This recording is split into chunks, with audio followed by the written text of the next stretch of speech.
ஐயா பொதுவா பார்த்தீங்கன்னா ஒரு கூற்று இருக்கு. ஒரு 35 வயசுக்கு மேல தான் வாழ்க்கை வந்து பிரகாசமாகும். ஒரு ராஜ யோகத்துக்கு நம்ம போய் செல்வோம். விதி எல்லாம் இப்பதான் தீர்மானிக்கப்படுகிறது. விதி வந்து மறுபடியும் எழுதப்படுகிறது. அப்படின்லாம் சொல்லுவாங்க. உண்மையாலே 35 வயசுக்கு மேல ஒரு வளர்ச்சி உண்டா? இருக்கு. அதாவது இதுக்கு கரெக்டா பலன் எடுக்கணும்னா, நம்ம ஜோதிடத்துல திசைகள கரெக்டா ஃபாலோ பண்ணணும். ம். ஒரு குழந்தை பிறக்குது. பிறக்கும்போது ஒரு திசை, பயங்கரமான புகழான திசை வந்துருச்சு அப்படின்னா, அந்த திசை முடியும்போது இந்த குழந்தைக்கு பால்ய பருவமே முடிஞ்சு போயிடும். இப்போ ஒரு குழந்தைக்கு சுக்கிர திசை, யோக திசைன்னு வைங்க. பிறக்கும்போதே சுக்கிர திசையில வெறும் 3 வருஷம் பாக்கி பொறக்குது. அதுக்கப்புறம் அந்த திசையே வராது.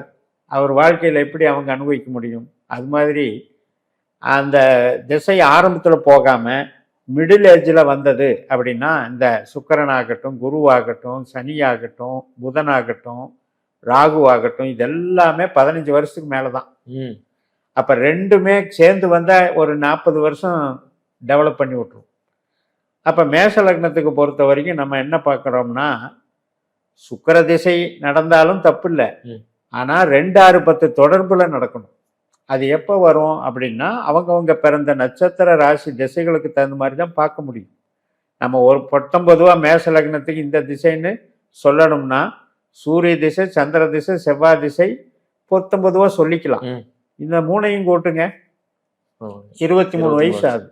அப்போ ஒரு 35 வயசுக்கு மேல இந்த 3 திசை வந்தா என்ன ஆகும்? அப்படியே கடைசி வரைக்கும் டெவலப் பண்ணி விட்டுரும். ம். அதனால நிச்சயமாக 8, 12 கூடையனுடைய திசை